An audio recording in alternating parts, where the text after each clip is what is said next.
Close your eyes now, and let your mind drift across vast stretches of ocean, across thousands of miles of deep, blue Pacific waters, to a place where earth and sea have danced together for millions of years.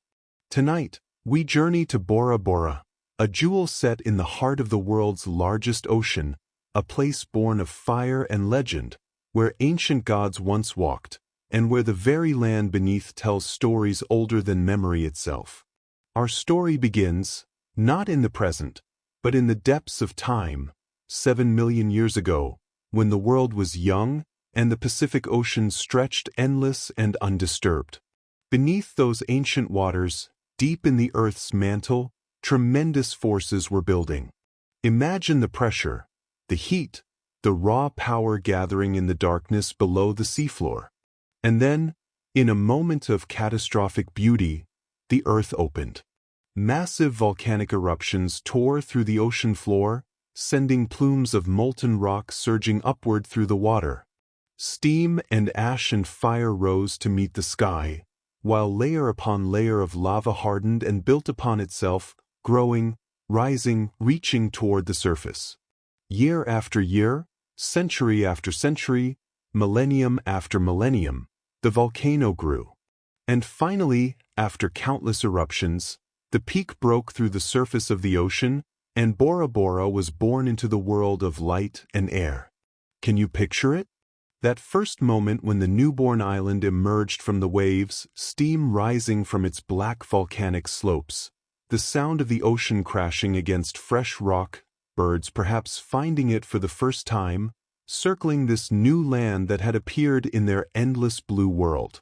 But this island, like all living things, was born into a cycle of change. From the very moment of its creation, Bora Bora began another journey, a slower journey, one that continues even now as you rest and listen.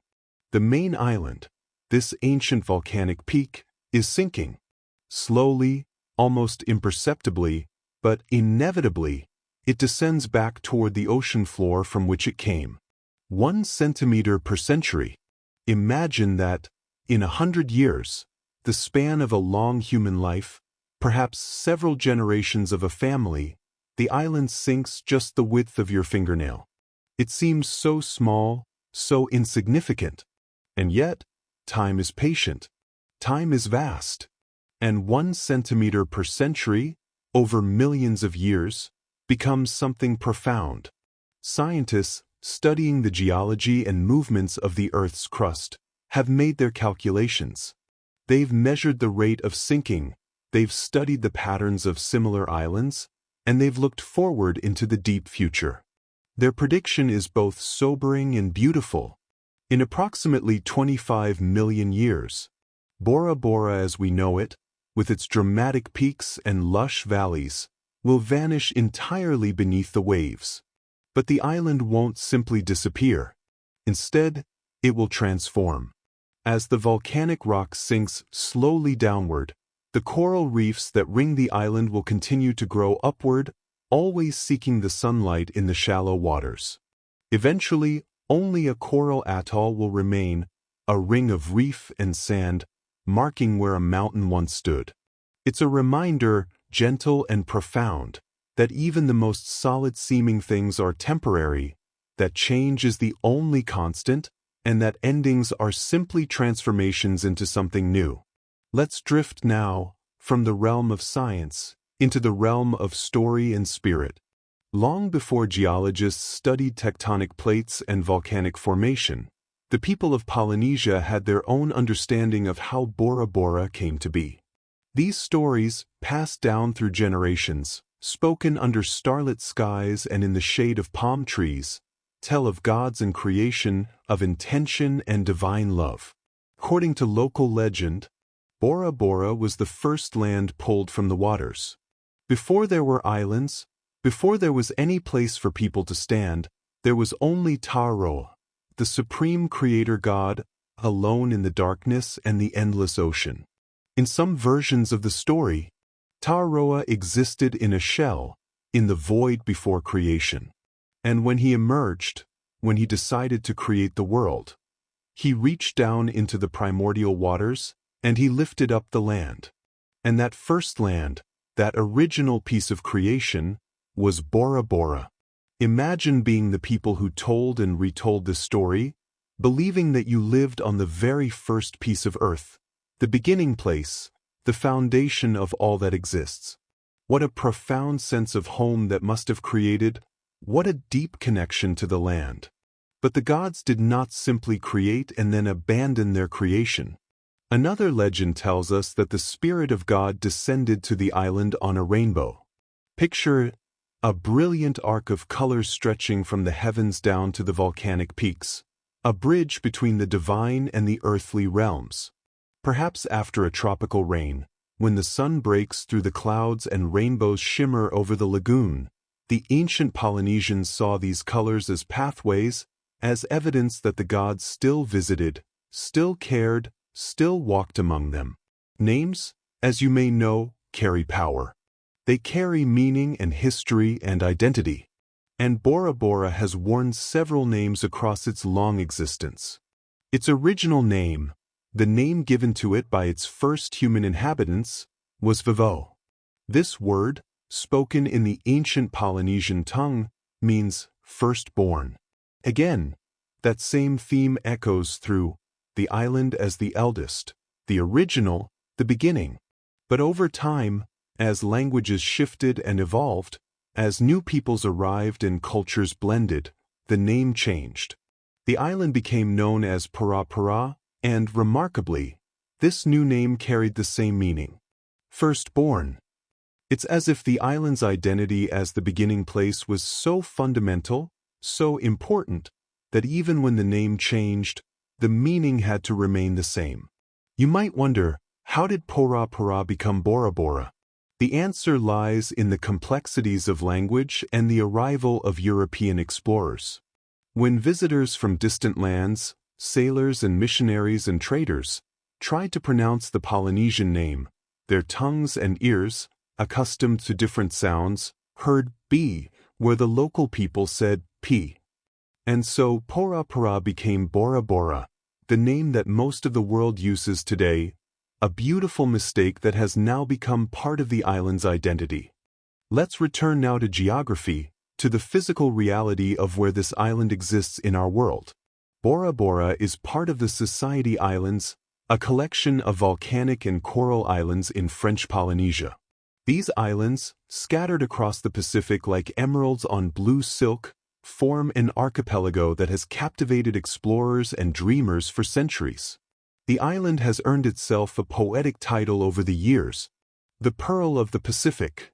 And when you consider its stunning lagoons, so clear you can see the coral gardens far below, when you think of its dramatic volcanic peaks rising straight from the water like ancient cathedrals of stone, when you imagine the perfect white sand beaches and the incredibly rich marine life, the name seems not poetic at all, but simply accurate.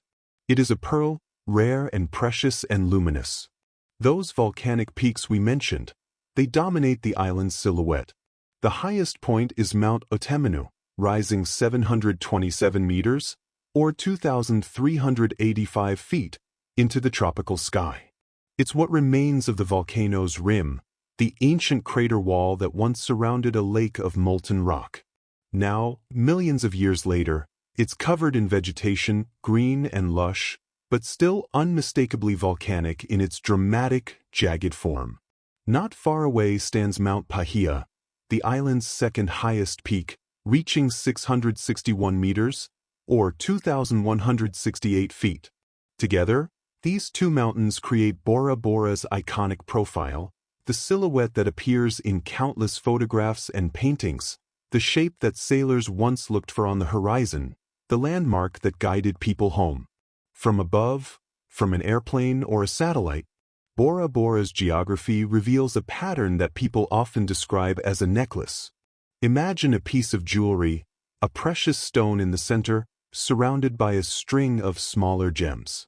That's what Bora Bora looks like from the sky. The main island sits in the middle, the volcanic mountains at its heart, and surrounding it, like beads on a string, is a barrier reef dotted with small coral islets. These small coral islets have a name in the local language. They're called motus. Each motu is its own tiny world, a strip of sand and palm trees and coral, often completely uninhabited, home only to seabirds and coconut crabs and the occasional visitor who arrives by boat. Some motus are large enough for a small resort, others are barely big enough to stand on. Together, they form that necklace, that ring around the central island.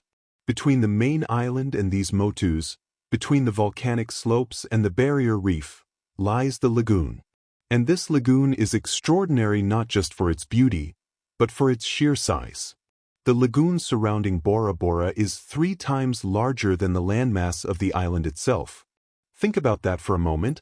If you were to measure all the land, all the volcanic rock and soil and vegetation, and then measure the enclosed lagoon, you would find 3 times more water than Earth. It's as if the island is just an anchor, a center point, for a vast, shallow, crystal-clear sea. This enormous lagoon, teeming with fish and coral and rays and sharks, is almost completely enclosed by that barrier reef. Almost, but not quite. There is only one navigable opening to the ocean, one passage where ships can enter and exit, where the deeper water of the open Pacific can flow in and out with the tides. This passage has a name, Tiavanui, and for centuries, it has been the gateway to Bora Bora, the single doorway in the reef wall, the path that boats must find and follow to reach the calm waters within. About 20 kilometers to the north of the main island, visible on clear days, lies another small atoll called Tupai, also known as Motu Iti. What makes Tupai remarkable? What makes it appear in guidebooks and inspire proposals and romantic gestures? Is its shape. From above, Tupai is almost perfectly heart-shaped. The reef forms 2 lobes at the top, curves down on both sides, and comes to a point at the bottom, just like the symbol we use for love.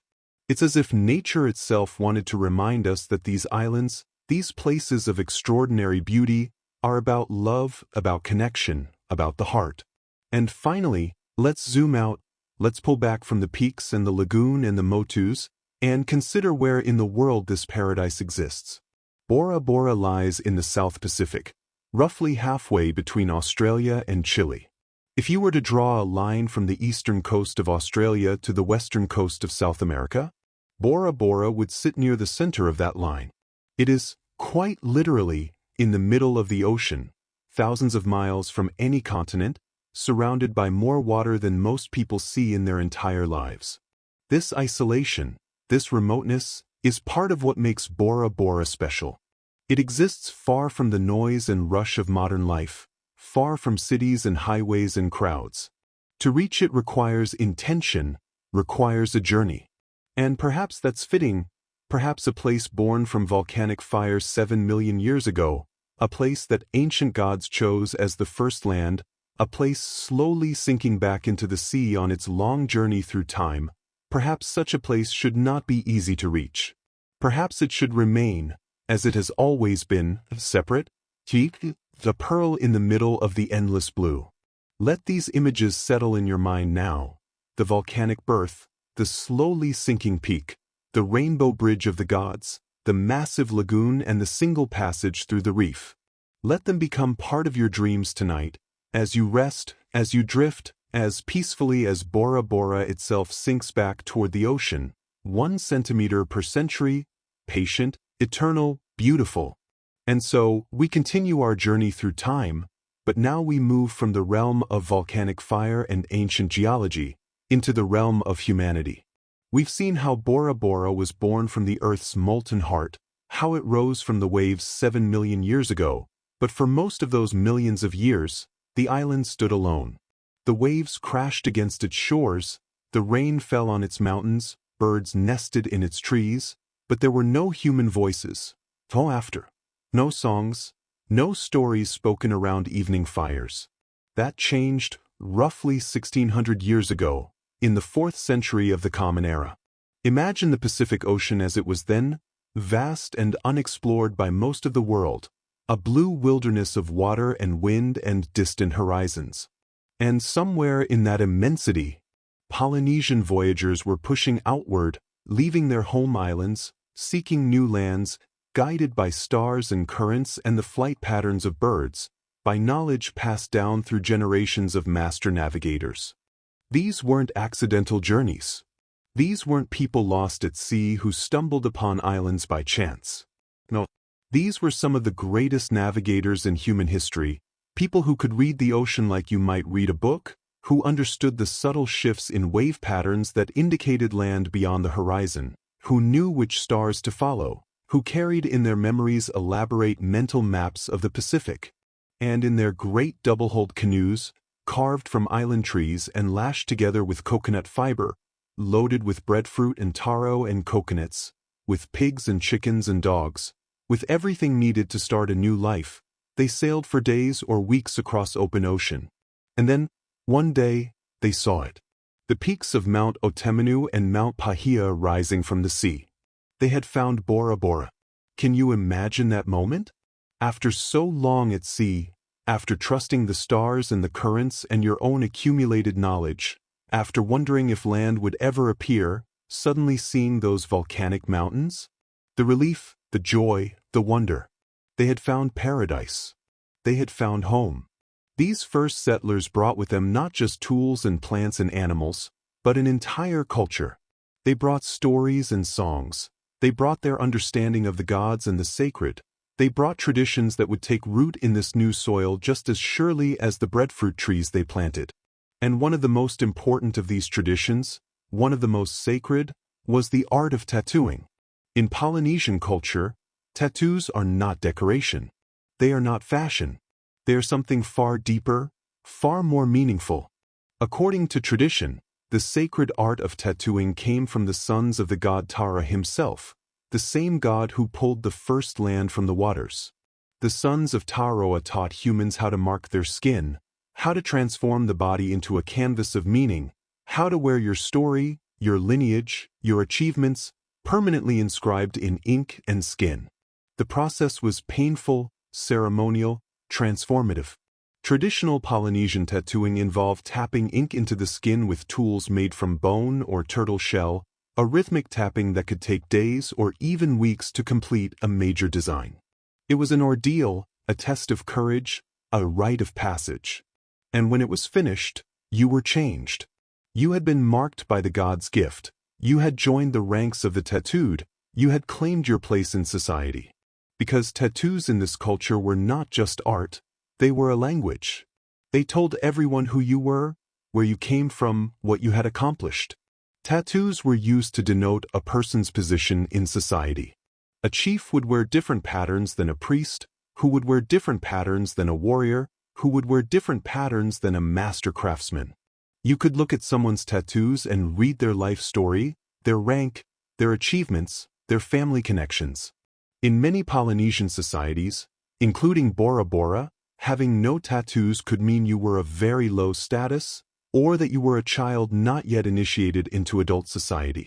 The tattoos you earned as you grew older, as you proved yourself, as you took on responsibilities and achieved recognition, these became your identity made visible. They were who you were, written on your body for all to see. Now, let's return for a moment to that name, Bora Bora. We mentioned earlier that the island was originally called Bora Bora, meaning firstborn. But why did it change? The answer lies in the structure of the Tahitian language itself, in the sounds that exist and the sounds that don't. In Tahitian, there is no equivalent to the B sound. The language simply doesn't use it. The sound that might seem like B to an English speaker is actually a P, softer perhaps than a hard English P, but definitely not a B. For native Tahitian speakers, for the people who had lived on these islands for over 1,000 years, the island was and always had been Bora Bora. But then, in the 18th century, European explorers began arriving. Dutch sailors, British captains, French missionaries and traders.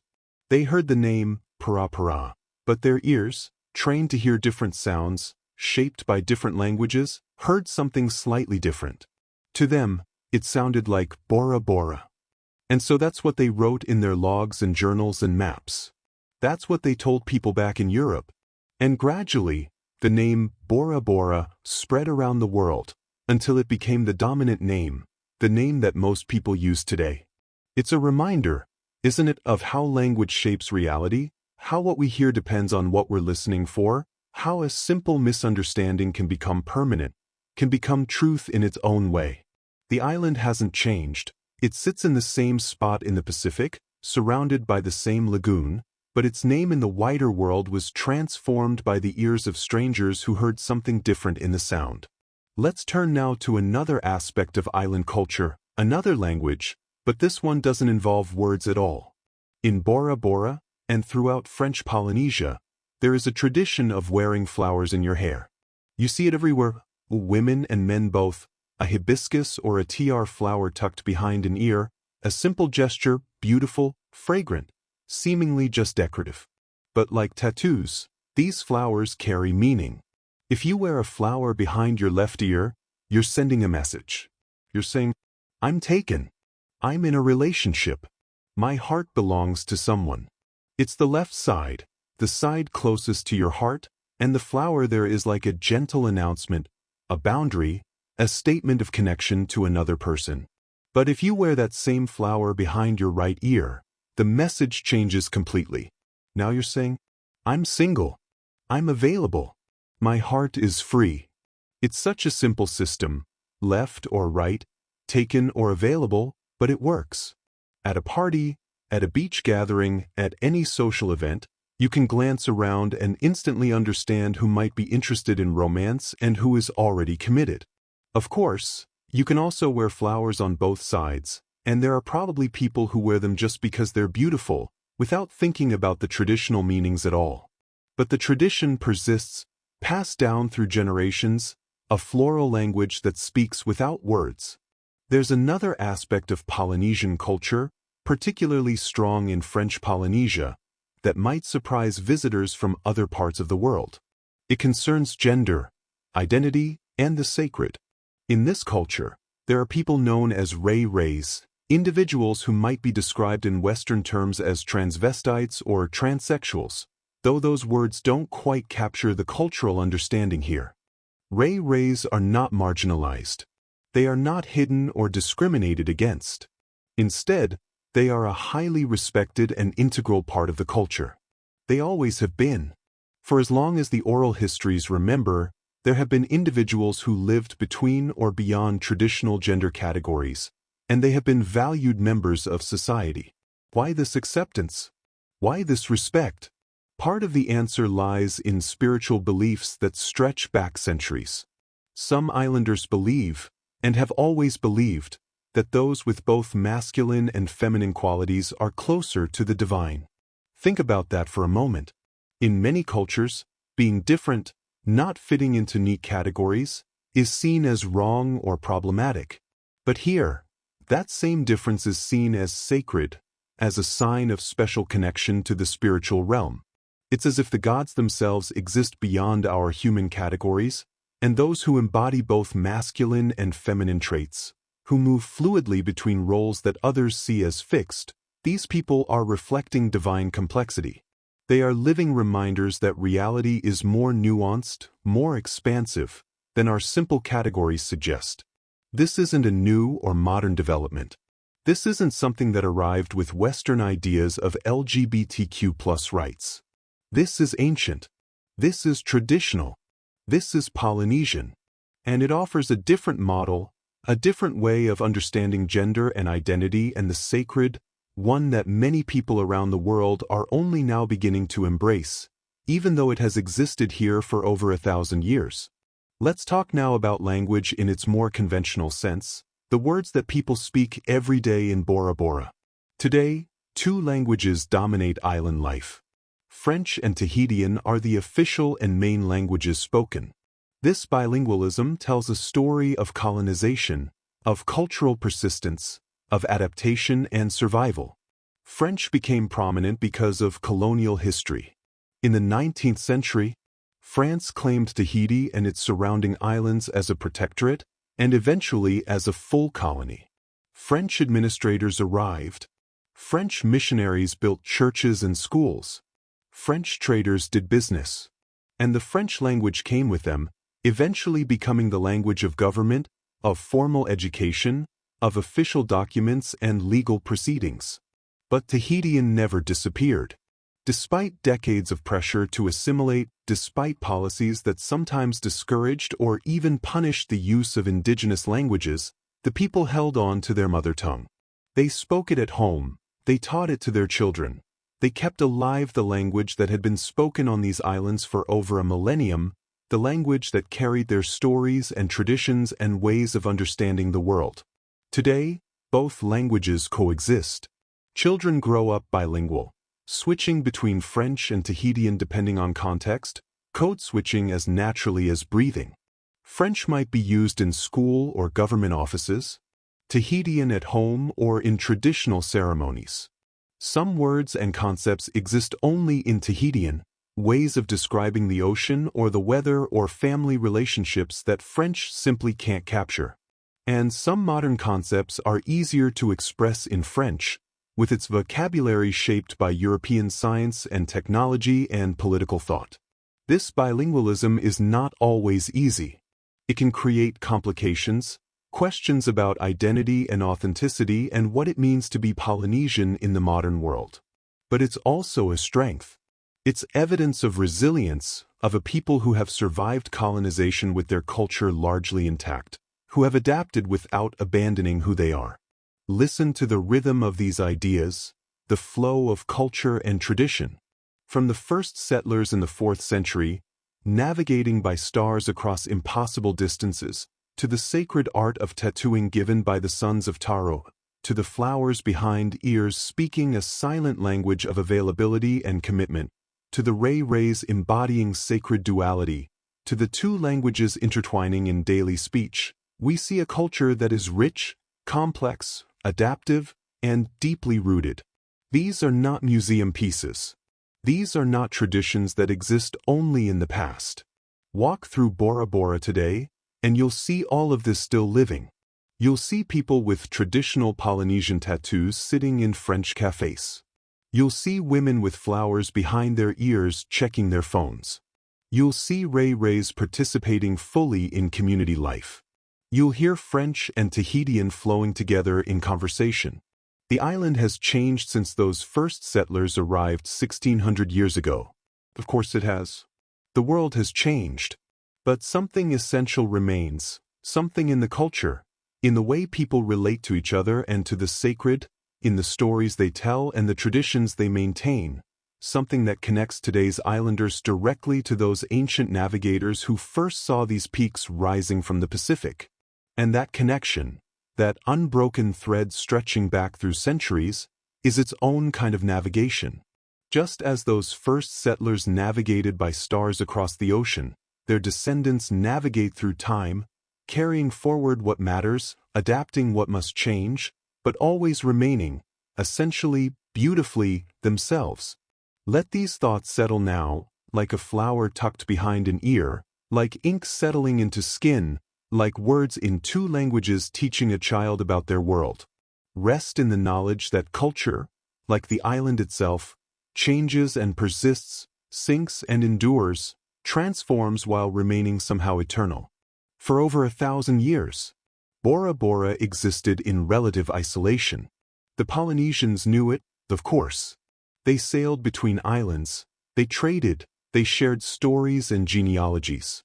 But to the wider world, to Europe and Asia and the Americas, the Pacific remained largely unknown. It was a blank space on maps, marked only with speculation and imagination, populated in European minds with sea monsters and mysterious lands that might or might not exist. But the age of European exploration was accelerating. Ships were getting better, navigation techniques improving, and the great powers of Europe were sending expeditions to chart the unknown waters, to claim new lands, to expand trade routes and empires. And eventually, inevitably, these ships would reach even the most remote islands of the Pacific. The year was 1722. A Dutch explorer named Jacob Roggeveen was sailing through the Pacific, leading an expedition that would eventually discover Easter Island with its mysterious stone heads. But before that famous discovery, his ships passed through the waters near Bora Bora, and Roggeveen, or someone on his crew, recorded a sighting. They saw the island. They noted its position. They wrote it down in their logs. We don't know exactly what they thought when they saw it. We don't have detailed descriptions of their impressions. But we can imagine, can't we? After weeks at sea, surviving on salt pork and hardtack, drinking water that had gone stale in wooden barrels, seeing the same endless horizon day after day, suddenly spotting those volcanic peaks, that lush green island, that brilliant blue lagoon. It must have seemed like a vision, like paradise itself rising from the waves. But Raghaveen did not land. He recorded the sighting and sailed on. Bora Bora remained, for a few more decades, largely untouched by European contact. The islanders continued their lives, unaware that they had been discovered, unaware that their coordinates now existed in European records, unaware of the changes that would eventually come. Nearly 50 years later, another ship approached. This one carried perhaps the most famous explorer of the Pacific, Captain James Cook. The year was 1769, and Cook was on his first great voyage of discovery, mapping the Pacific with unprecedented accuracy, collecting botanical specimens, making contact with indigenous peoples across Polynesia. Cook sighted Bora Bora during this voyage. He saw it from a distance, noted it on his increasingly detailed maps, but like Raghaveen before him, he did not land. Not yet. The island remained, tantalizing, visible but untouched. Cook had other destinations, other islands to explore, and Bora Bora would have to wait. But Cook would return. 8 years later, in 1777, during his third and final voyage, Cook came back to these waters. And this time, he landed. He stepped onto the shores of Bora Bora. His crew went ashore. They met the islanders. They traded. They observed the culture, the society, the way of life that had developed in isolation over so many centuries. Cook's journals from this period are detailed, scientific, curious. He documented what he saw with the eye of an ethnographer, recording customs and practices, trying to understand this society that was so different from his own. But his arrival, and the arrivals of other European ships that would follow, marked a turning point. The isolation was ending. The outside world had found Bora Bora. At this time, Bora Bora was an independent kingdom. It had its own royal family, its own chiefs and social hierarchy, its own laws and traditions. It was sovereign, self-governing, part of the larger Polynesian world but not subject to any European power. The island had a queen, rulers who traced their lineage back through the generations, who governed according to customs that had evolved over centuries. But the arrival of Europeans brought more than just ships and trade goods. It brought ideas, religions, diseases to which the islanders had no immunity, and eventually, it brought missionaries. English missionaries arrived in the Pacific with the goal of converting the heathen populations to Christianity. They built churches. They translated the Bible into Tahitian. They established schools. And they set about, with absolute conviction in the righteousness of their cause, dismantling traditional Tahitian culture. For nearly a century, traditional ways were suppressed. The missionaries saw the local culture not as different, not as valid in its own right, but as wrong, as sinful, as something that needed to be erased and replaced with European Christian values.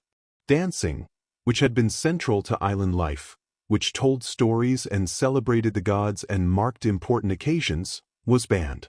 It was considered lascivious, immoral, pagan. The local religion, with its gods like Taro, with its understanding of mana and the sacred, with its complex cosmology that had sustained the people for over 1,000 years, was also banned. Forbidden. The missionaries destroyed temples. They discouraged or punished the practice of traditional rituals. They taught children that their ancestors' beliefs were evil superstitions. Can you imagine living through that? Having outsiders arrive and tell you that everything your parents and grandparents believed, everything that gave your life meaning and structure, was wrong? That your dances were shameful, that your gods were false, that your entire way of understanding the world needed to be abandoned? Some islanders converted willingly, finding something compelling in the new religion, or perhaps seeing practical advantages in aligning with the powerful newcomers. But others resisted, or practiced their traditions in secret, or found ways to blend the old beliefs with the new ones, creating a syncretic spirituality that honored both the Christian God and the ancient Polynesian deities. The political situation was also changing. European powers were claiming territory throughout the Pacific, drawing lines on maps, establishing colonies and protectorates. And in 1888, France, which had already established a strong presence in Tahiti and the surrounding islands, annexed Bora Bora as a formal colony. The last queen, Terimaverua III, abdicated. Perhaps she had no choice. Perhaps she saw that resistance would be futile, that French military power was overwhelming. Perhaps she hoped that by accepting annexation peacefully, she could protect her people from violence. We don't know her exact thoughts, her private feelings about surrendering sovereignty. But we know what happened. The independent kingdom ended. Bora Bora became French territory. And it remains so today, though now with the status of an overseas collectivity rather than a colony. The years passed. The 20th century arrived. And with it came a conflict that would reshape the entire world. World War II. This war, fought primarily in Europe and Asia and the Pacific, touched even remote islands like Bora Bora. Not with combat, but with preparation for combat, with a massive military buildup that the United States undertook after entering the war. The U.S. military looked at a map of the Pacific and saw the strategic importance of Bora Bora. It was positioned along potential supply routes. It had a lagoon that could serve as an anchorage for ships. It could be developed into a supply base, a refueling station, a point on the network of installations that would support American operations across the vast Pacific theater. And so, in 1942, the United States launched Operation Bobcat. Nearly 7,000 U.S. soldiers arrived on this small island. Picture that, an island that had been relatively quiet, relatively unchanged for decades, suddenly flooded with thousands of young American men.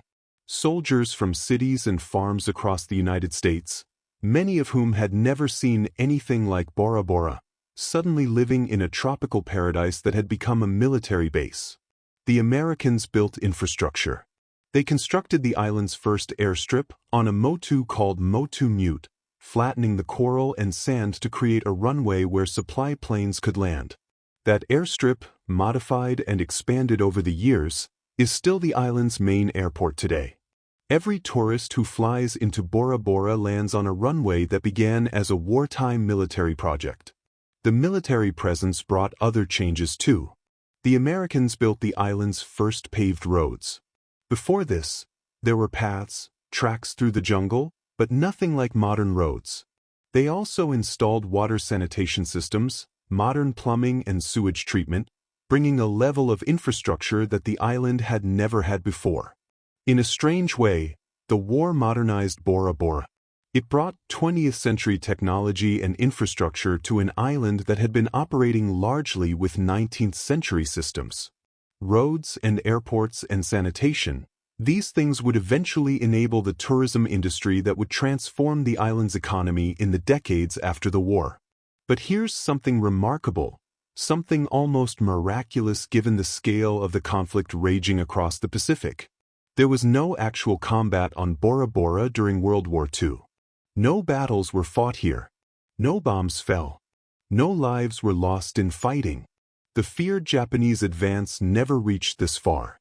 The strategic importance that military planners had anticipated never materialized in actual combat. The soldiers stationed here, thousands of young men expecting war, spent their time maintaining the base, conducting drills, waiting for combat that never came. For them, it must have been surreal. Being in the military during history's largest war, but spending it on a beautiful tropical island, swimming in lagoons, eating coconuts, watching sunsets over Mount Otemanu, while their fellow soldiers fought and died in places like Guadalcanal and Iwo Jima. The military did install defenses, just in case. They placed 7 large artillery cannons at strategic points around the island, positioned to defend against naval attack. These massive guns, trained on the passages through the reef, on the approaches to the lagoon, ready to fire at any Japanese ships that might appear. But they never fired a shot in anger. They never saw combat. They just sat there, silent sentinels, watching an empty horizon. And those cannons remain today. All 7 of them. They're scattered across the island, slowly rusting in the tropical air, being reclaimed by vegetation.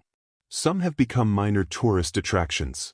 People hike up to see them, these relics of a war that never quite arrived, these monuments to preparation for a battle that never happened.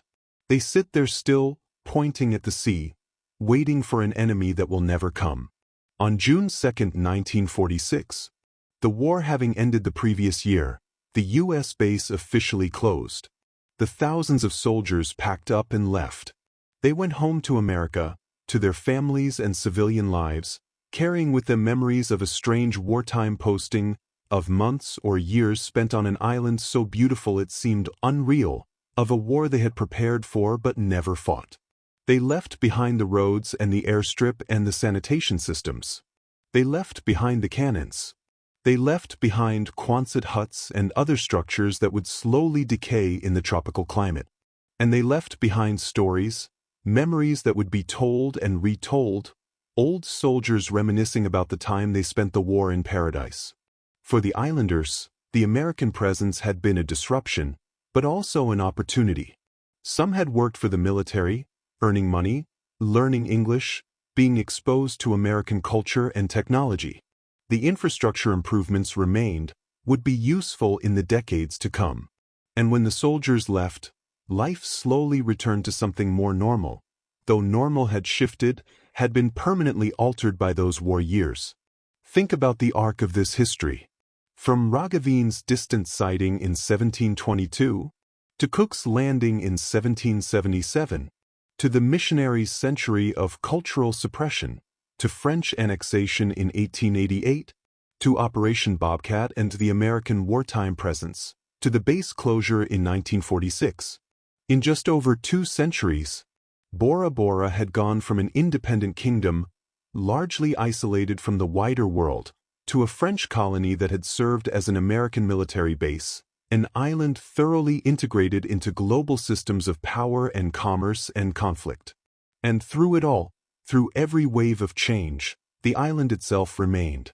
Mount Otemanu still rises 727 meters into the sky.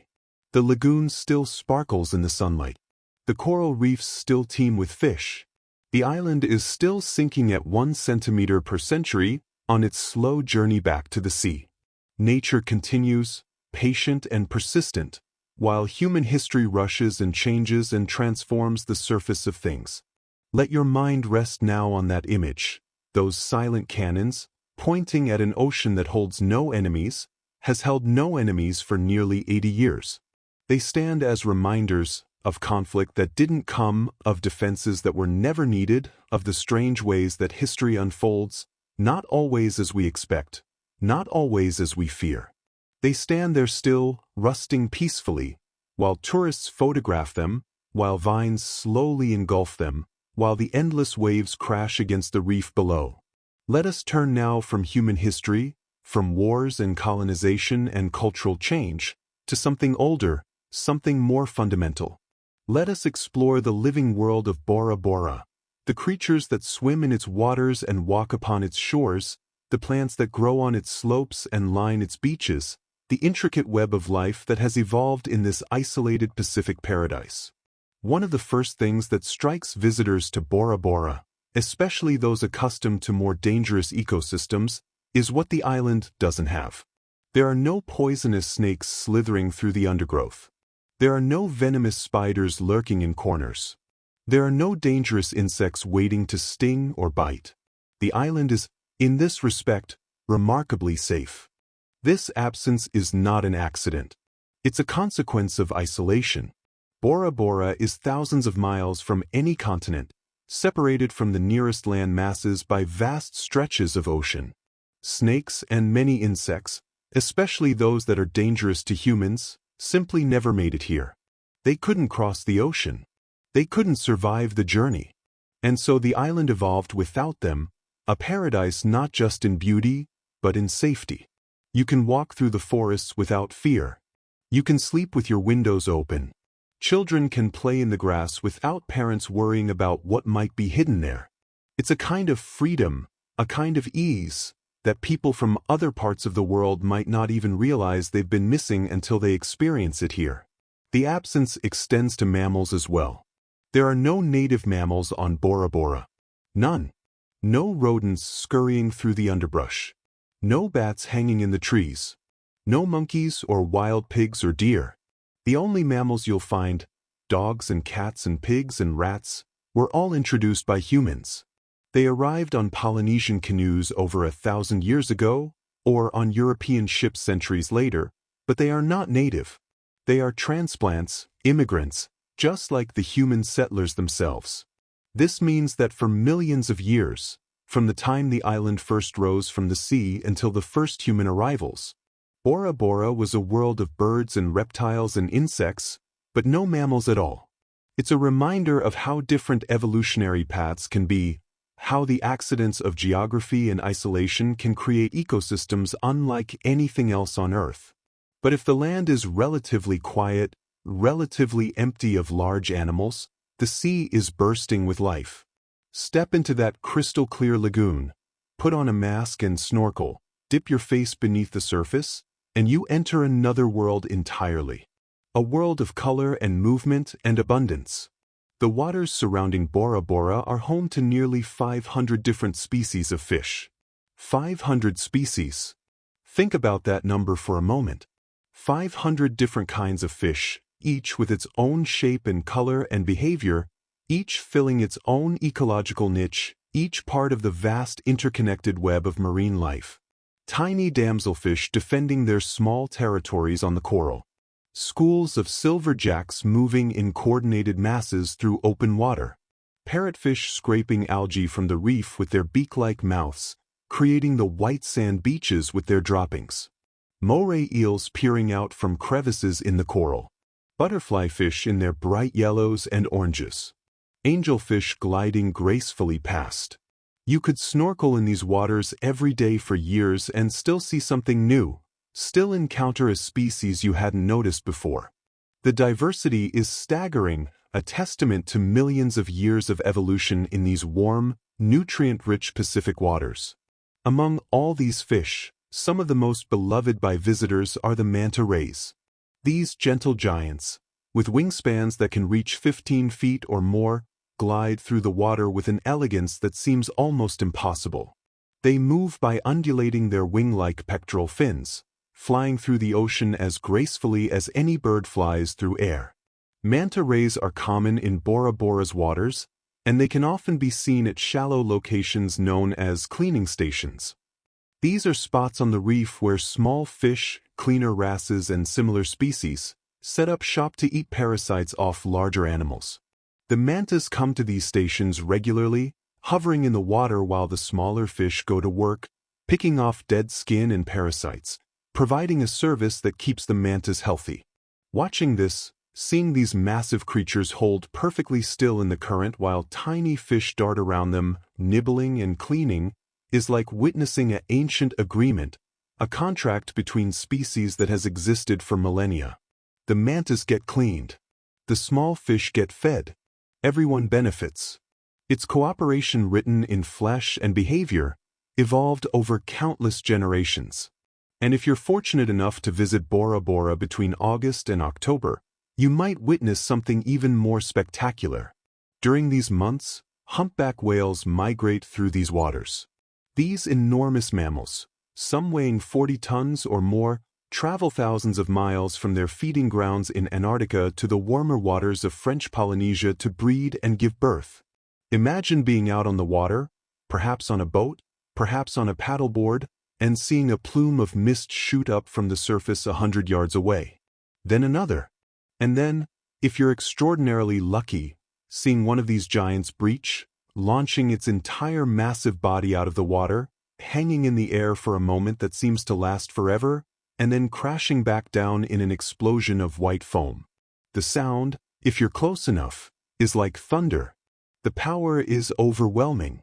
These are among the largest animals ever to exist on Earth, and they're here, in the waters around this small island, continuing their ancient migrations, following paths established long before humans ever saw these shores. You don't even need to go far from shore to encounter marine life. On most snorkel tours in the lagoon, you'll frequently encounter sharks. But not the sharks of nightmares and horror movies. These are lemon sharks and blacktip reef sharks, relatively small species that pose virtually no danger to humans. They're curious, sometimes coming quite close to snorkelers, but not aggressive. They're just going about their business, hunting small fish, patrolling their territories, living their shark lives in the warm, shallow waters of the lagoon. It can be startling at first, seeing that distinctive fin cutting through the water, feeling that primal fear that humans seem to carry regarding sharks. But watch for a while, see how they move with lazy confidence, how they ignore the humans splashing at the surface, and the fear often transforms into fascination. These are predators, yes, perfectly evolved hunters, but they're also just animals, part of the ecosystem, no more dangerous in these circumstances than the countless other fish swimming nearby. Even more interactive are the stingrays. These flat, diamond-shaped creatures are very friendly, at least by the standards of wild animals.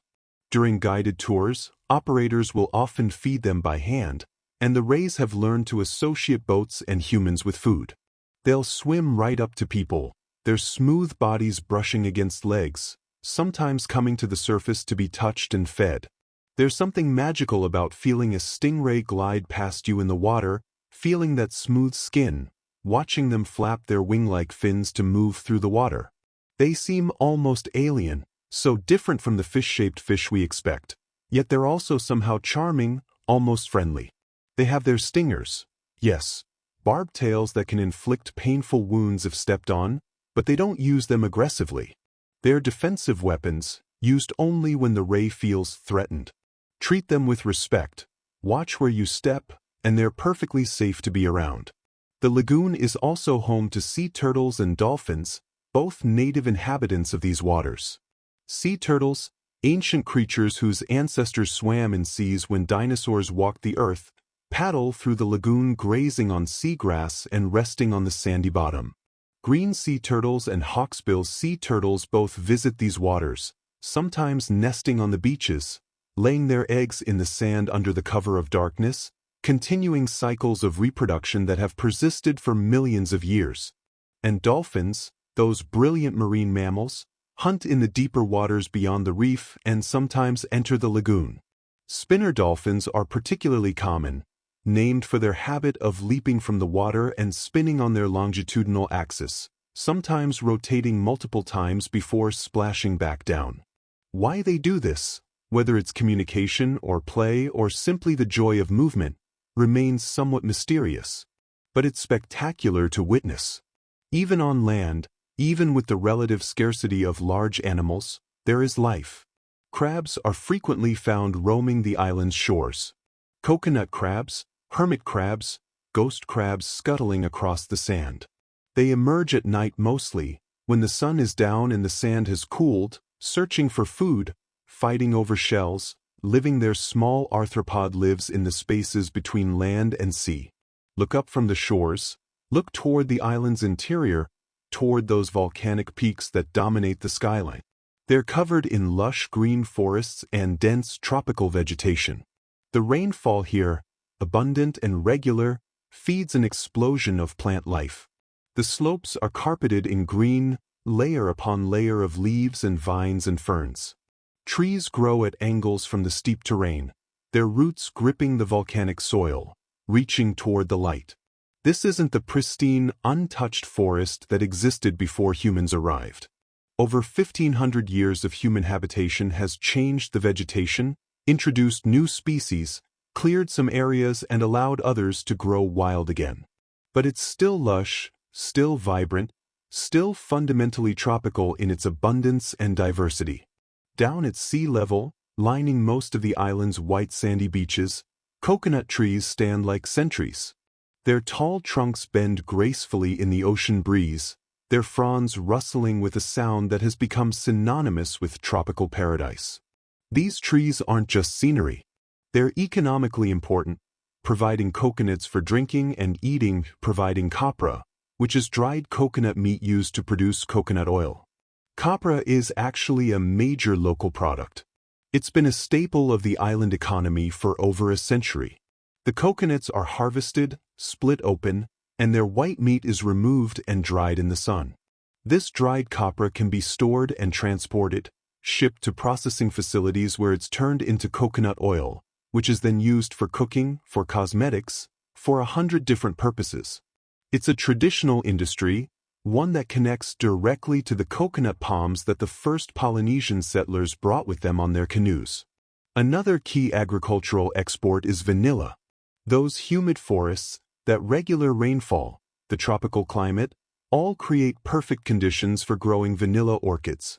These plants, which produce the vanilla beans that are second only to saffron as the world's most expensive spice, require careful cultivation. Each flower must be hand-pollinated.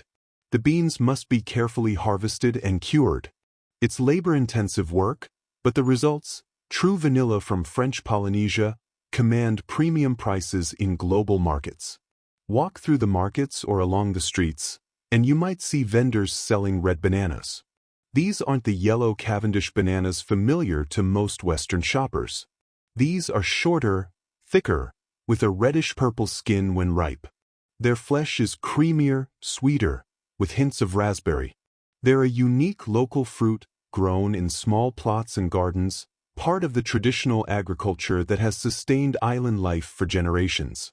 This ecosystem, this collection of life, exists in balance. The fish in the lagoon feed on smaller fish and invertebrates. The sharks and rays maintain populations. The turtles graze on seagrass. The crabs scavenge on the beaches. The forests grow and shed leaves that enrich the soil. The coconut palms drop their nuts. The vanilla orchids flower and fruit. Everything connects. Everything depends on everything else. And humans, we're part of this system too. We harvest the coconuts and the vanilla. We fish in the lagoon. We build our homes and resorts. We swim with the rays and feed them. We transform the landscape and the sea. We're not separate observers. We're participants, shapers, part of the ecological web whether we acknowledge it or not. Bora Bora's ecosystem is relatively simple, at least compared to continental ecosystems with their vast arrays of mammals and reptiles and insects. But simple doesn't mean poor. It doesn't mean lacking. What it means is focused, specialized, adapted to the specific circumstances of an isolated Pacific island. The life that exists here exists in abundance.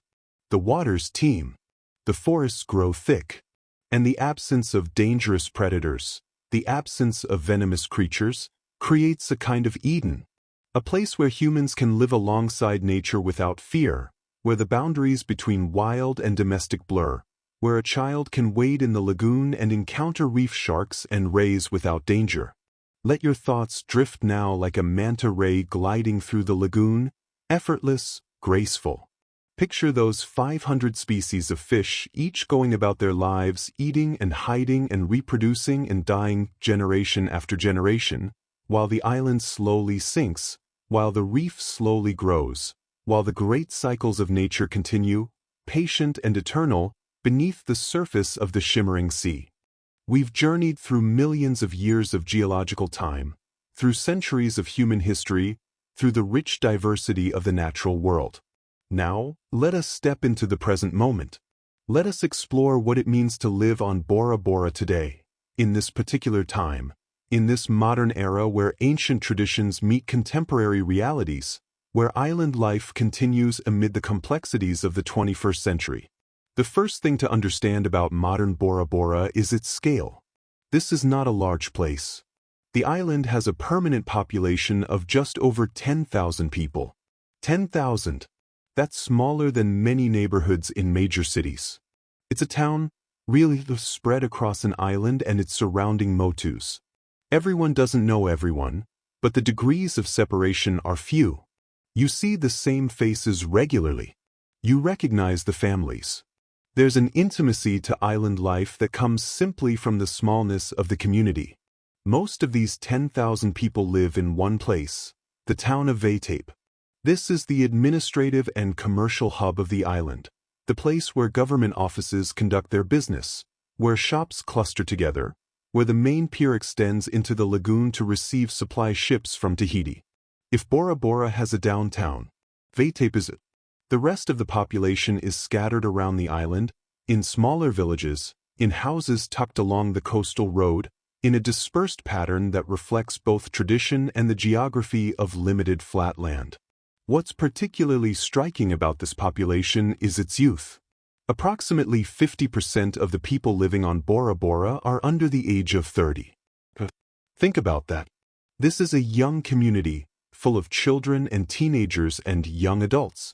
You hear it in the energy of the place, in the laughter echoing from beaches, in the schools that are such important parts of village life. This isn't a retirement community or a place where only older people remain. This is a place with a future, with new generations growing up surrounded by lagoons and mountains, learning to navigate between traditional island ways and the modern world. Getting around this small island is relatively simple, at least in terms of the road network. The island has only one main road that circles its perimeter. One road. You can drive around the entire island in less than an hour, taking your time, stopping to look at views. The road hugs the coastline, sometimes running right along the beach, sometimes cutting inland slightly, but always following that basic circle around the island's edge. There are no highways, no complex intersections, no need for elaborate traffic systems. The one road is enough. It connects all the villages. It passes by the resorts. It provides access to the beaches and the historical sites and the viewpoints. Life is simple when you can give directions like, drive around the island until you see the blue house on the lagoon side. But here's something that surprises many visitors. There is no public transportation like a city bus or train. No scheduled routes that run every half hour. No transit system to hop on and off. For locals who don't own cars or scooters, getting around can require creative solutions, rides from friends or family, walking, or bicycles. There used to be something called le truck, a uniquely Polynesian form of transport. These were pickup trucks with benches built into the back, covered with a roof, painted in bright colors. They would drive routes around the island, picking up passengers and dropping them off, charging small fares. It was informal, unscheduled in any strict sense, but it worked. You'd wait by the road, flag down the truck when you saw it coming, climb into the back with whoever else was aboard, and ride to your destination while the wind blew through and you chatted with neighbors. Le truck still exists in some form on some islands in French Polynesia, but it's not a standard scheduled service on Bora Bora anymore. Tourism has changed the dynamics. The needs have shifted, and so getting around without a vehicle has become more challenging. For tourists, bicycles and two-seater buggies are popular rental options. You see these little vehicles buzzing around the coastal road, couples or friends exploring at their own pace, stopping wherever something catches their eye. The buggies look almost like golf carts, small and not particularly fast, but perfect for the island's one road and relatively low speed limits. And bicycles? Well, bicycles are ideal for this terrain. The coastal road is mostly flat. The distances are manageable. And there's something perfect about cycling around a tropical island, feeling the breeze, smelling the ocean, moving at a pace that lets you actually see things. When you fly into Bora Bora, you don't land on the main island. You land on Motu Mute, one of those small coral islets we discussed earlier, one of the beads on the necklace surrounding the central island. This is where the Americans built that first airstrip during World War II, and it's where the modern airport still operates. The runway extends across the narrow Motu, just barely long enough for the small aircraft that serve the island. Landing here is an experience in itself. As the plane descends, you see the lagoon spreading out below, that impossible blue, the coral formations visible through the clear water, the main island with its dramatic peaks rising beyond. It's one of the most beautiful airport approaches in the world, a view that has become iconic, photographed countless times, but still breathtaking every single time you see it. Once you land, you face an immediate logistical challenge. You're on Motu Mute. Your hotel is probably on the main island, or perhaps on a different Motu. There's water between you and your destination. And so, private boat is the primary way guests reach their hotels from the airport. The hotels send boats, sleek launches that cut across the lagoon, to pick up their guests. You load your luggage, you climb aboard, and you begin your stay with a boat ride across crystal clear water, with the mountains growing larger ahead of you, with the warm wind in your hair. It's not the most efficient system perhaps. In other places, you just get in a taxi or shuttle bus and drive to your hotel. But efficiency isn't always the point. The boat transfer becomes part of the experience, an introduction to island life, a reminder that you're somewhere different, somewhere where water is always part of the equation. Air Tahiti is the main domestic airline connecting Bora Bora to Tahiti and other islands in French Polynesia. These are small aircraft, propeller planes that hold maybe 50 passengers. Flying between islands, you're low enough to see everything, the reefs and lagoons and the endless blue of the Pacific stretching in all directions. It's island hopping in the most literal sense, taking off from one small airport, flying for 30 or 40 minutes, landing at another small airport, continuing the journey in stages across the scattered archipelago. The airport on Motu Mute has a significant limitation. It can only allow planes to land during daylight hours for safety reasons. There are no lights on the runway adequate for night operations. This means all flights must be scheduled to land before dark. It limits the flexibility of air travel, means you can't take a late-night flight, means the last plane of the day arrives while the sun is still up. For an island that depends on tourism, that receives thousands of visitors, this is a real constraint. But it's also just another reality of island life, another adaptation required by geography and infrastructure limitations. Here's a detail that surprises some travelers. At the airport, you are sometimes weighed along with your luggage. Not always, but sometimes. The staff will ask you to step on a scale. This isn't about judgment or discrimination. It's about safety and physics. These small aircraft have strict weight limits and weight distribution requirements. The pilots need to know the total weight and how it's distributed throughout the plane to ensure safe takeoff and flight. Too much weight in the back or the front can affect the aircraft's balance. So yes, sometimes you get weighed. It's just part of flying on small planes to remote islands. Living on Bora Bora, actually making a life here rather than just visiting, requires financial resources. To live comfortably, a monthly budget of at least $3,500 is typically required. $3,500. That might not sound extreme by the standards of expensive cities, but remember, this is a small island with a population of 10,000. The cost of living is high, driven up by one fundamental reality: most food and supplies must be imported. Almost everything you buy on Bora Bora, except for fresh fish and local fruits and coconuts and a few other things, came from somewhere else. It came on a ship or a plane. Someone paid to transport it across hundreds or thousands of miles of ocean. And all those costs, the shipping, the handling, the markup at each stage, get passed on to the consumer. A gallon of milk costs more than you'd expect. A box of cereal costs more. A can of soup costs more. Everything just costs more. For tourists staying in resorts, who planned for the expense, who saved up for this vacation, the high costs are manageable, absorbed into the overall vacation budget. But for people who live here, who need to buy groceries every week, who need cleaning supplies and school supplies and all the mundane necessities of daily life, the costs add up relentlessly.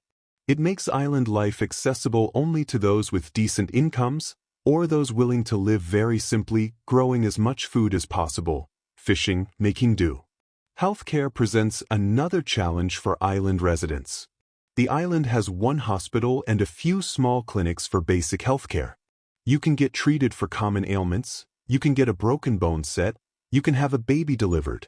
The medical professionals who work here are skilled and dedicated, working with limited resources to serve their community. But serious medical issues, complex surgeries, specialized treatments, conditions requiring advanced equipment or specialist doctors, these often require emergency evacuation to Tahiti, 160 miles away. Imagine being seriously ill or injured, needing urgent care, and having to be flown 160 miles to reach a hospital with the necessary capabilities. It adds risk. It adds stress. It adds cost. Medical evacuation services are expensive, and while insurance might cover some of it, not everyone has adequate insurance. For those with chronic conditions requiring regular specialist care, living on Bora Bora can mean frequent trips to Tahiti, scheduled around medical appointments, a disruption to life that people in cities with major hospitals might never consider. It's another reminder that island life, for all its beauty and appeal, comes with real challenges and limitations. In our modern connected world, internet access feels essential. We work online. We communicate online. We access information and entertainment and banking and countless other services online. But on Bora Bora, internet connectivity can be spotty and expensive, often exceeding $80 per month.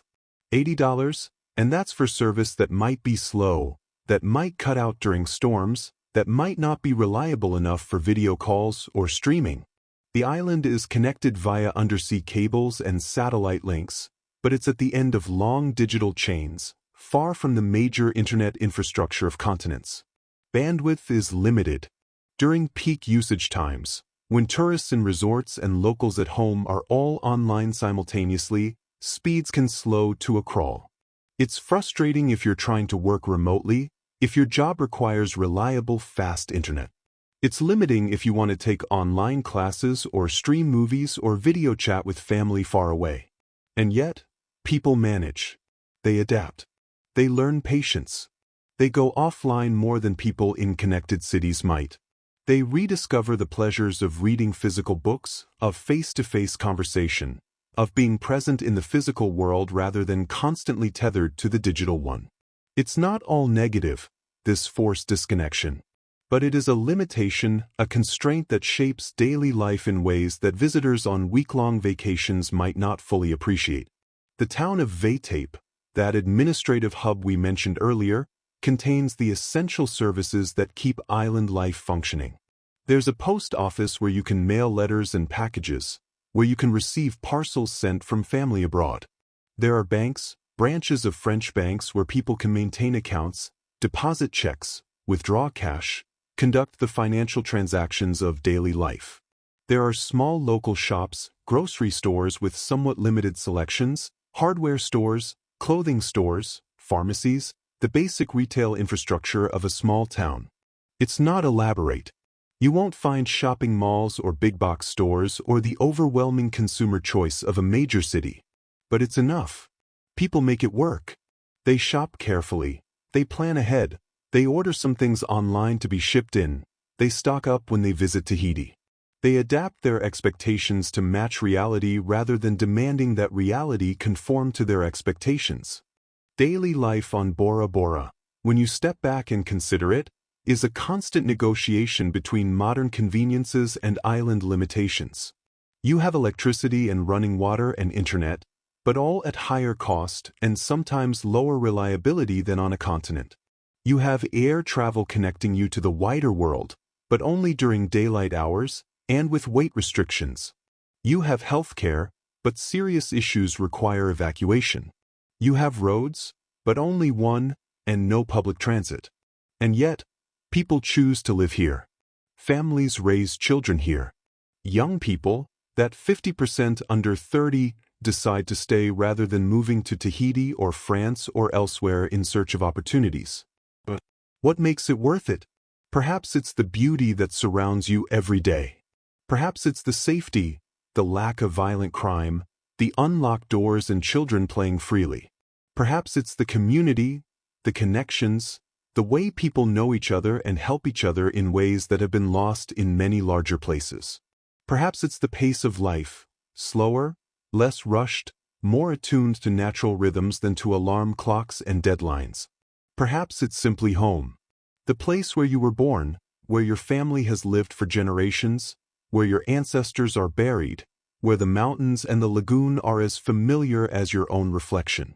Home is worth something, worth the high cost of groceries, worth the spotty internet, worth the limitations and challenges.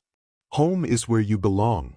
Let these images settle now, the single road circling the island, the small boats ferrying guests across the lagoon, the young families shopping in Vatape, the challenges and compromises of island life.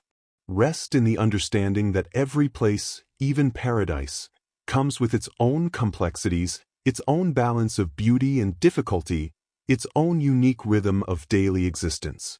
We've explored the island's daily life, the realities faced by the 10,000 people who call Bora Bora home. But there's another population we must consider, a transient population, visitors who come for days or weeks and then depart, leaving behind their money and their memories, and in doing so, fundamentally shaping the island's economy and identity. Let us now explore the tourism revolution that transformed Bora Bora from a remote Pacific island into one of the world's most desired destinations. The numbers tell a striking story. Tourism accounts for more than half of the GDP of Bora Bora. More than half. Think about what that means. The majority of the island's economic activity, the majority of the money flowing through the community, comes from people who don't live there. From visitors. From tourists who stay in resorts and eat in restaurants and book excursions and buy souvenirs. The island's economy, its prosperity, its ability to support that population of 10,000, depends on a steady stream of visitors arriving on those small planes, being ferried across the lagoon to their hotels, spending money during their stay. This creates a particular kind of vulnerability. If tourism declines, if fewer people come, if global economic downturns or pandemics or changing travel preferences reduce visitor numbers, the island's economy suffers immediately and severely. There's no diversified industrial base to fall back on. No manufacturing sector or tech industry or financial services. Just tourism and the fishing and agriculture that support it. The island's fortunes rise and fall with its appeal to travelers from around the world. And yet, interestingly, French Polynesia as a whole receives fewer than 200,000 visitors a year. 200,000. Compare that to Hawaii, which receives about 10 million visitors annually. Compare it to the Caribbean, where popular islands might see millions of tourists each year. French Polynesia, this collection of over 100 islands scattered across an area the size of Europe, receives fewer visitors than many single tourist cities. This isn't accidental. It's partly geography. The sheer distance from major population centers makes getting here expensive and time-consuming. It's partly infrastructure, limited flights, limited hotel rooms, limited capacity. And it's partly intentional, a choice to remain somewhat exclusive, to avoid mass tourism, to preserve the island's character and environment rather than maximizing visitor numbers at any cost. Bora Bora receives a significant portion of those 200,000 visitors, perhaps 150,000 or more in a typical year. For an island with 10,000 permanent residents, that ratio is remarkable. At any given moment during peak season, there might be as many tourists on the island as locals, maybe more. The resorts can hold thousands of guests. The island becomes, temporarily, a place where visitors nearly outnumber residents. The story of modern tourism on Bora Bora begins in 1961, when the Hotel Bora Bora officially opened as the island's first major hotel. Before this, there were small guest houses, basic accommodations for the occasional visitor. But Hotel Bora Bora was different. It was purpose-built for tourism, designed to attract international visitors, equipped with amenities that wealthy travelers expected. It marked a turning point, the moment when Bora Bora began its transformation from a remote colonial backwater into a luxury destination. The hotel was built on the grounds of an old American military site, repurposing infrastructure left behind after World War II. Where soldiers had once been stationed, far from home in combat, Now tourists would stay, seeking paradise. It's a peculiar transformation, military base to luxury resort, bombs and artillery replaced by cocktails and sunset views, but it reflects the broader story of Bora Bora's 20th century, from isolation to connection, from subsistence to tourism economy. And then, in 1971, Hotel Bora Bora pioneered something that would become iconic, would become synonymous with luxury beach vacations worldwide. They built the island's first luxury overwater bungalows. Not the first overwater structures. Local fishermen had built simple platforms over lagoons for generations. But the first designed specifically as luxury accommodations, as romantic retreats for wealthy tourists. In fact, the entire concept of the overwater bungalow as we know it today was invented in French Polynesia. It's a Polynesian innovation, born from the local tradition of building over water, adapted and refined for tourism, and then exported worldwide as other destinations tried to capture the same magic. Picture them, these bungalows extending out over the turquoise lagoon on wooden pilings. Each one a private sanctuary, with glass floors and sections so you can watch fish swimming below. With stairs descending directly into the water from your private deck, so you can snorkel or swim without ever leaving your accommodation.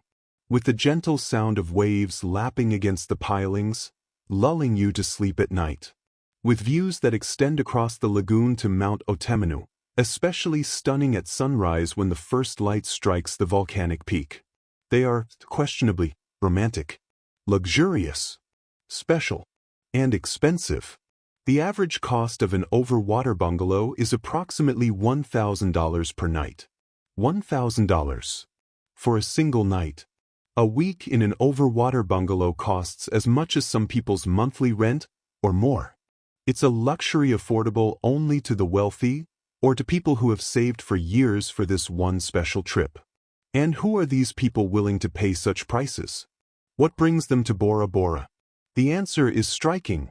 Roughly 90% of visitors come to Bora Bora for their honeymoon. 90%. Almost everyone on the island, at any given time, is there to celebrate getting married. The island has become, more than anywhere else in the world perhaps, the honeymoon capital, the place that couples dream of visiting after their wedding. Think about what this means for the island's atmosphere. Everywhere you look, couples. Holding hands. Kissing at sunset. Celebrating their new marriage in what they believe is the most romantic place on earth. The resorts cater to this, offering honeymoon packages, special romantic dinners on the beach, couple spa treatments, everything designed to enhance romance and create perfect memories. For the people who work in the resorts, the staff serving drinks and cleaning rooms and preparing meals, it must create a peculiar work environment. Surrounded constantly by newlyweds, by people in love, by couples experiencing one of the happiest moments of their lives. Serving that happiness, facilitating that romance, while living your own life, with its own complexities and challenges. It's a unique dynamic. Bora Bora's fame as the ultimate romantic destination was amplified in 2009 when the film Couples Retreat was released. The movie, a comedy about couples attending relationship therapy at a tropical resort, was filmed at the St. Regis Resort on Bora Bora. Audiences around the world saw those stunning overwater bungalows, that blue lagoon, those volcanic peaks, all on the big screen, in IMAX in some theaters, blown up to enormous size, looking almost too beautiful to be real. The film wasn't particularly acclaimed critically, but it didn't matter. Millions of people saw it. Millions of people looked at those images and thought, I want to go there. I want to stay in one of those bungalows. The movie became, essentially, a feature-length advertisement for Bora Bora, cementing its status in popular imagination as the ultimate luxury beach destination. Many of the island's luxury resorts are located not on the main island, but on the motus, those small coral islets surrounding the lagoon. This is strategic. The motus offer several advantages. They're flatter than the volcanic main island, easier to build on. They have more beach, more direct access to both the lagoon and the ocean beyond the reef. And they offer a kind of separation, a sense of exclusivity. You're on your own private island, accessible only by boat, away from the bustle of Vatape and the main island's single circling road. From these Motu resorts, guests look across the lagoon at Mount Otemanu and Mount Pahia, the perfect postcard view.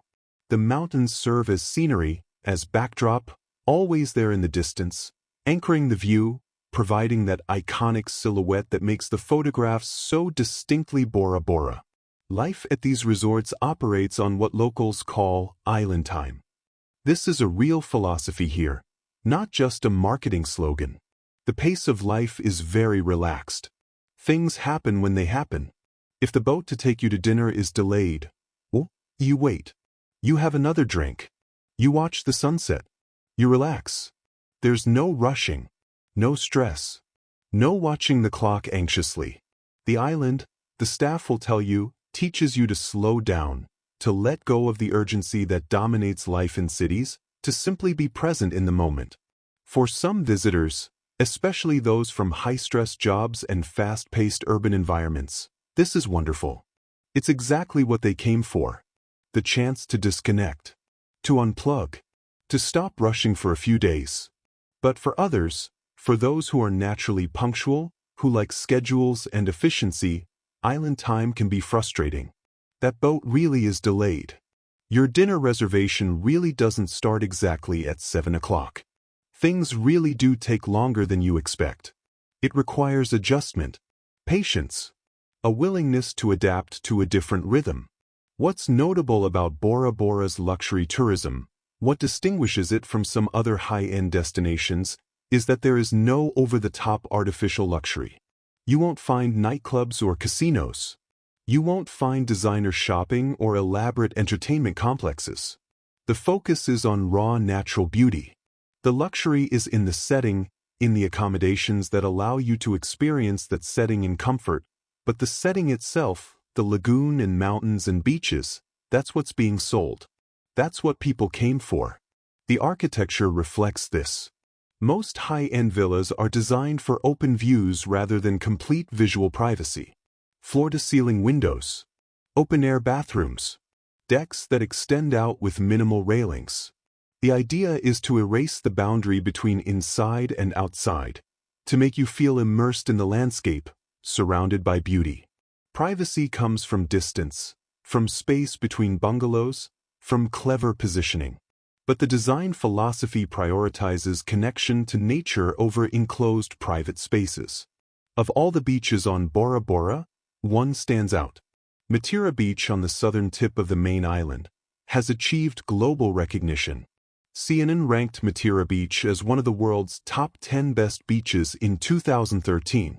And it's easy to see why. The sand is powder fine and brilliantly white. The water is shallow and warm. You can walk out 100 feet and still be only waist deep. The lagoon here glows in shades of blue and turquoise that seem almost artificial, too vivid to be natural, like someone has enhanced the saturation in a photograph. Palm trees provide shade. The view extends out toward the reef and the ocean beyond. At sunset, the light turns golden and the mountains glow. It's postcard perfect. Magazine cover beautiful. The kind of beach that appears in dreams of paradise. And here's something important.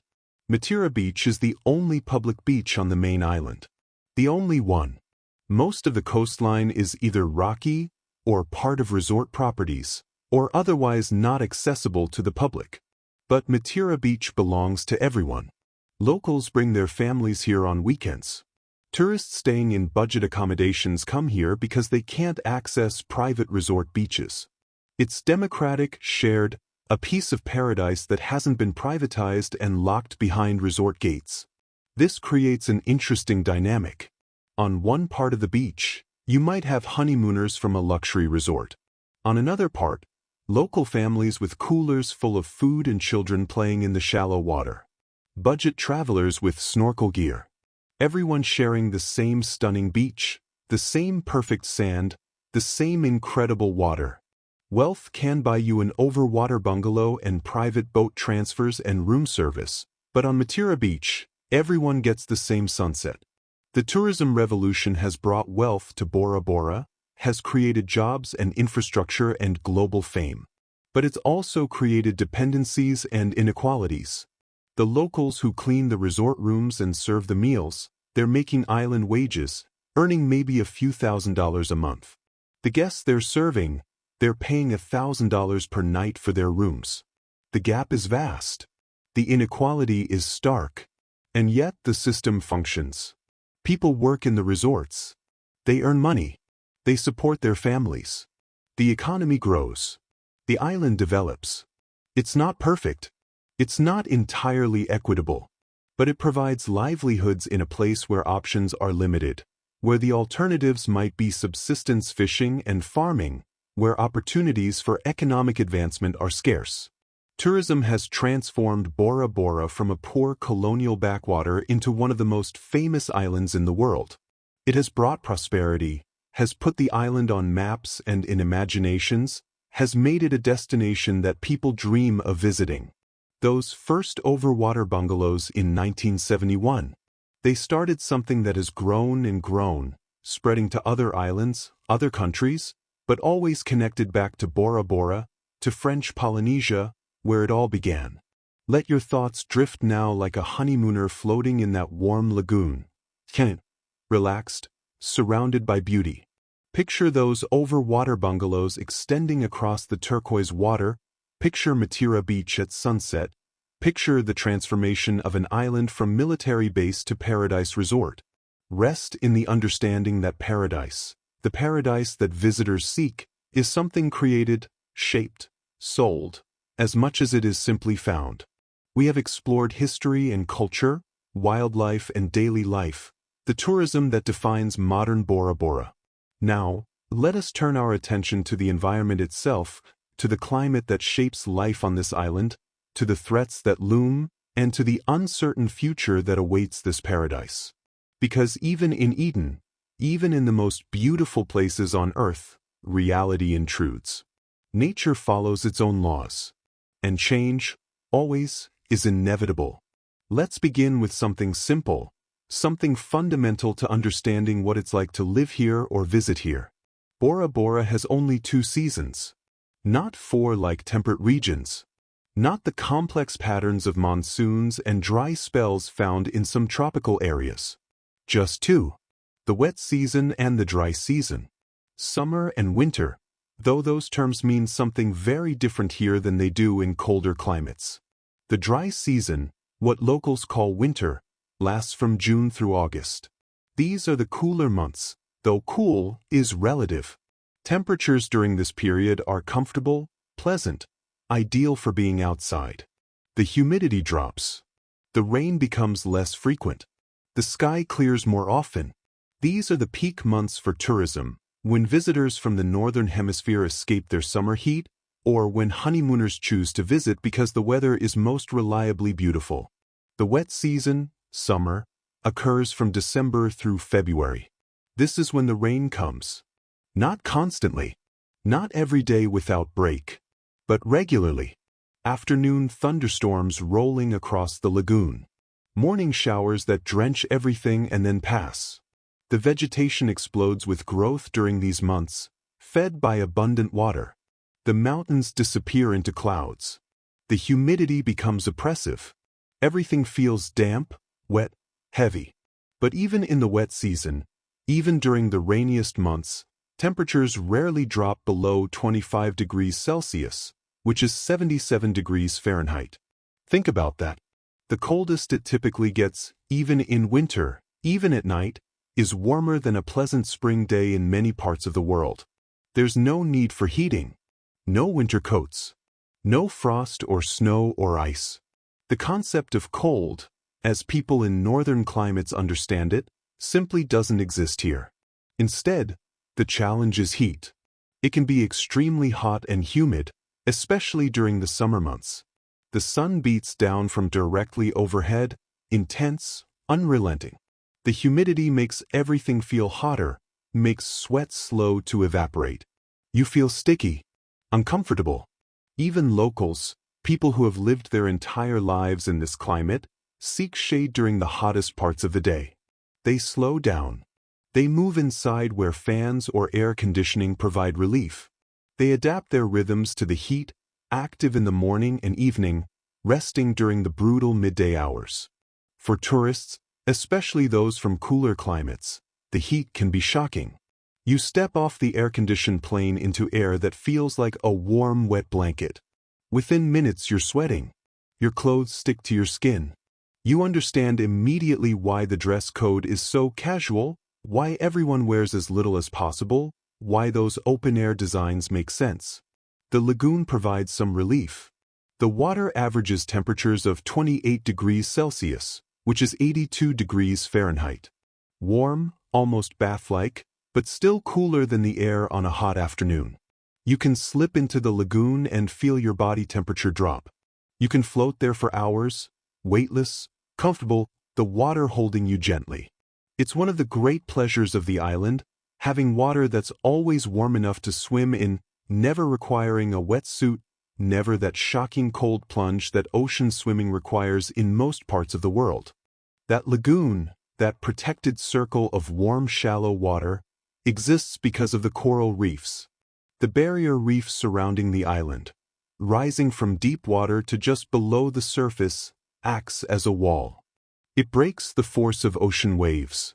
It filters the water. It creates the calm conditions inside that make the lagoon so perfect for swimming and snorkeling. The coral reefs protect the inner lagoon from the force of the open ocean, from the storms and swells and currents that would otherwise make these waters dangerous. But those coral reefs, those essential structures that make Bora Bora what it is, face serious threats. Ocean acidification and rising temperatures are current threats to the local coral reefs. These aren't abstract future possibilities. These are present realities, measurable changes already impacting the reef ecosystem. Ocean acidification occurs as the ocean absorbs carbon dioxide from the atmosphere. The CO2 dissolves in seawater, forming carbonic acid, lowering the pH of the ocean. This makes it harder for corals to build their calcium carbonate skeletons. Growth slows. The coral becomes more fragile, more susceptible to damage. Over time, if acidification continues, some species of coral may not be able to survive at all. Rising temperatures create a different but equally serious problem. Corals exist in a delicate symbiotic relationship with algae called zooxanthellae that live inside their tissues. These algae photosynthesize, producing food for the coral. In return, the coral provides the algae with protection and access to sunlight. It's a partnership millions of years old, refined through countless generations. But when water temperatures rise above certain thresholds, even by just a degree or two, the coral becomes stressed. It expels the algae from its tissues. Without the algae, the coral loses its color, turns white.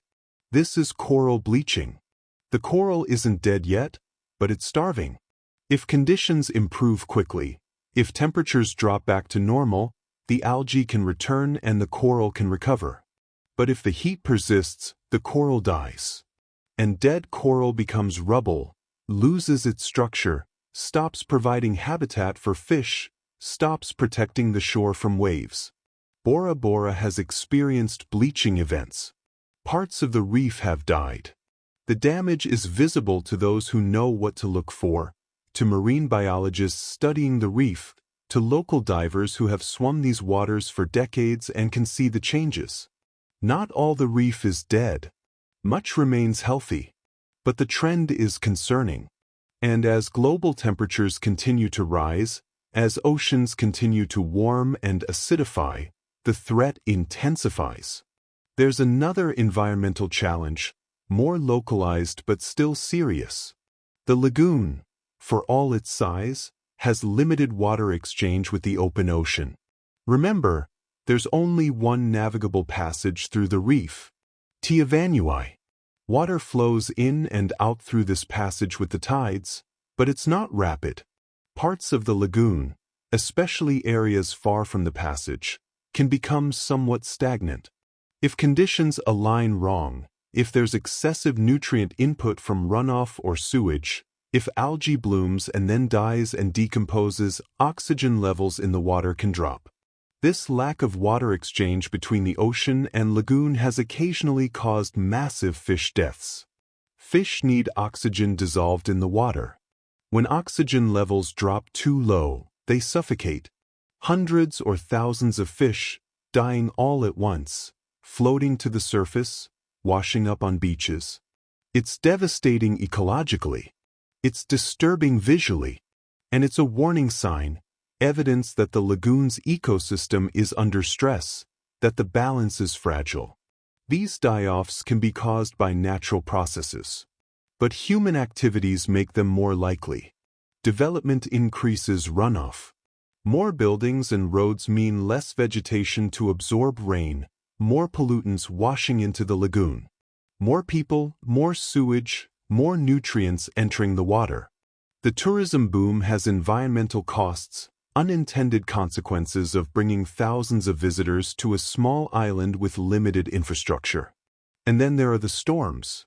Bora Bora lies in a region that can be affected by tropical cyclones, intense rotating storms with devastating winds and rain and storm surge. These storms don't hit every year. Some years pass calmly, but periodically one arrives. Cyclone Ali in 2010 was a major weather event that significantly impacted the island. It wasn't a direct hit. The eye didn't pass right over Bora Bora, but it came close enough. The outer bands brought intense rain. The winds damaged buildings, tore roofs off, uprooted trees. The storm's surge pushed water into low-lying areas. Power was knocked out. Communications failed. For days, the island was battered. After the storm passed, the cleanup began. Repairing damaged buildings. Clearing debris. Restoring power and water. Assessing damage to the reefs and beaches. The resorts, built to high standards and regularly maintained, mostly survived intact. But local homes, many built more simply, with fewer resources, suffered more severe damage. Cyclone Ali was a reminder, a wake-up call, evidence that Bora Bora, for all its beauty and desirability, exists in a dangerous environment. The same warm ocean that feeds the coral reefs also fuels tropical cyclones. The same isolation that makes the island special also makes it vulnerable, difficult to evacuate, difficult to get help to quickly in an emergency. And climate change is expected to make tropical cyclones more intense, if not necessarily more frequent. Warmer oceans mean more energy available to fuel these storms. Rising sea levels mean storm surges push further inland. The future may bring more events like Cyclone Ali, or worse. Let's zoom out now, far out, beyond the island and its immediate environment, beyond Earth itself, into space. There's a cosmic story here, strange and wonderful and seemingly unrelated, and yet it reminds us of impermanence, of the vast scales of time and space in which our small human concerns unfold. In 2019, astronomers discovered an object designated 2I/Borisov, later also known as 3I/Atlas. It was an interstellar comet, a visitor from another star system, passing through our solar system on its way back to the depths of space. As it approached the Sun, it began to break apart. The heat and gravitational stresses proved too much. The comet fragmented. Those fragments, the scattered pieces of 3I/Atlas, will never rebind. They're drifting apart, an interstellar shotgun blast of icy rocks, each piece on its own trajectory. Some will be pulled by the gravity of planets, their paths altered, but none will come back together. The comet that was, is no more. Only fragments remain, spreading through space. These scattered fragments will eventually re-enter the interstellar medium, the vast spaces between stars, never to return to our solar system. They came from the darkness between stars. They passed through our neighborhood of space briefly, visibly, and then they'll return to that darkness, scattered, separated, alone. Why mention this? What does an interstellar comet have to do with Bora Bora? Perhaps nothing directly. But there's a resonance, a parallel. The comet's fragmentation and dispersal, its journey from unity to scattered pieces, its return to the void from which it came, these echo the island's own slow journey. Remember, Bora Bora is sinking. 1 centimeter per century. In 25 million years, it will be gone, transformed into an atoll, and eventually perhaps even that will disappear beneath the waves. Everything is temporary. Comets fragment and disperse. Islands sink back into the sea. Coral reefs bleach and die. Storms damage and destroy. The impermanence that Buddhism teaches, the constant flow and change that defines existence, it's all around us. Written in geology and astronomy, in ecology and meteorology, in every scale of reality, from the cosmic to the intimate. And yet, and this is crucial, temporary doesn't mean meaningless. The comet existed. It was beautiful as it arced through space, its tail streaming behind it, visible to telescopes on Earth. Bora Bora exists now. It is beautiful. People live here. They love and work and raise children. Visitors come and experience wonder. Coral reefs, even threatened coral reefs, still support immense biodiversity, still protect shorelines, still create beauty. The challenge, for Bora Bora and for all of us, is to appreciate what exists now, while also working to preserve it for as long as possible. To enjoy the island's beauty while also reducing the environmental impacts that threaten it. To welcome visitors while also protecting the reefs and lagoons that make the island special. To build resilience against storms and rising seas. To adapt to changing climate while mitigating the worst effects. It's not simple. There are no easy answers. Economic needs conflict with environmental protection. Short-term profits clash with long-term sustainability. The desires of tourists, wanting pristine experiences, may not align with the needs of locals trying to make a living. But the conversation is happening. People are aware.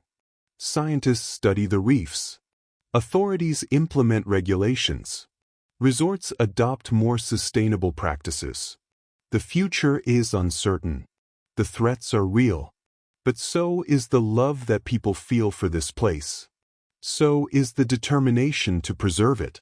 So is the adaptability that has allowed both the island's ecology and its human culture to survive and thrive through countless changes over thousands of years.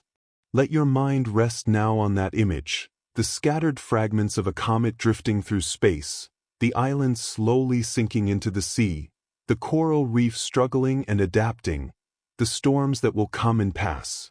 Rest in the knowledge that everything changes, everything flows, and that within that flow, within that impermanence, there is still beauty, still meaning, still reason to care, still reason to hope.